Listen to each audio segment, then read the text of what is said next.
तर प्रत्येक वेळा त्यांनी पाणी प्रदूषित करायचं आणि मग बाकीच्या लोकांनी त्याचं भोगायचं अशा पद्धतीचं सातत्याने 40 वर्ष आणि ह्याला कुठेतरी वाचा फोडायचं काम आमच्या चांगल्या पद्धतीने केलंय ते मान्यच करायला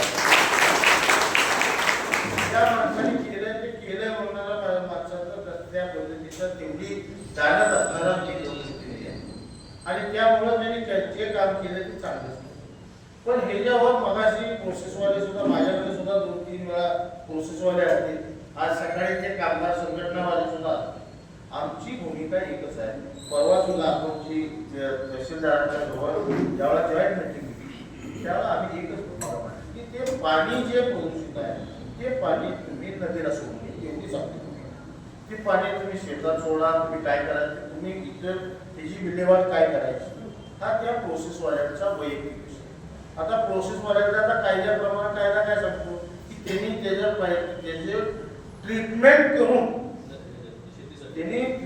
करून निदान त्यांनी प्रायमरी ट्रीटमेंट करून मग त्याचा ते पाणी वापर केला पाहिजे. आजची परिस्थिती अशी आहे की बहुतांशी काही प्रोसेसवाले करत असतील, मला सगळ्यावरच काय दोष ठेवायचा नाही, पण अनेक प्रोसेसची परिस्थिती अशी आहे की प्रायमरी ट्रीटमेंट सुद्धा त्याची होत नाही. अशा पद्धतीची परिस्थिती जे कॉमन त्यांचा जो पूर्वीचा सिंथिटिकचा प्लांट आहे तो प्लांट सुद्धा अनेक वेळा रात्रीच्या काळामध्ये, कारण ते दिला ते प्रोसेसवाल्यांना ते चालवायला त्यांची युनियन करून काय तर चालवायला दिला असते आणि त्यामुळं त्याच्या ही व्यापारी म्हणून त्यांची भूमिका भले बरोबरी घ्यायची. वेगळ्या पद्धतीचे चालू परिस्थिती मूळ इचलकरंजीची ज्या योजना वेगवेगळ्या योजना करते हेच मुळात चुकीचं करते असं आमचं स्पष्ट.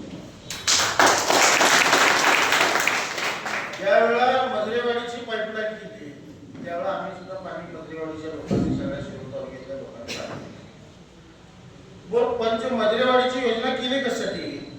मजरेवाडीची योजना केली की पंचगंगेचं पाणी हे प्रदूषित आहे आणि त्यामुळं इचलकरंजीला त्याचा सगळ्या शिरूर तालुक्यातील सर्व नागरिकांना एकत्रित करून आंदोलन अंकुशनं पंचगंगा प्रदूषणाच्या मुक्तीसाठी जो लढा उभा केला आहे आमची जबाबदारी आहे. म्हणूनच आम्ही ज्यावेळेला लोकप्रतिनिधी ज्यावेळेला होतो त्यावेळेला आमची नैतिक जबाबदारी आहे आणि म्हणूनच आम्ही कोणीही बोलवलं तर आम्ही वर काय आम्ही किती मोठा आहे किती लहान आहे हे न बघता आम्ही जिथं जिथं प्रत्येकाच्या कार्यक्रमाला येतो. तुम्ही असं काय बोलू नका की जणू काय आम्ही दोषी आरोग्याच्या केंद्रात आम्ही नाही. आम्ही या सगळ्या लढ्यामध्ये मगाशी आपल्या खासदारांनी उल्लेख केला त्याप्रमाणे सगळेजण कमी अधिक प्रमाणामध्ये आता परवा दिवशी आम्ही त्या उद्योग मंत्र्यांच्या बरोबर परवा मीटिंग घेतली. या सगळ्या गोष्टी हे प्रत्येकजण आपापल्या परिणाम करत असतो, पण ह्याचा अर्थ असा नाही की बघा प्रत्येकाला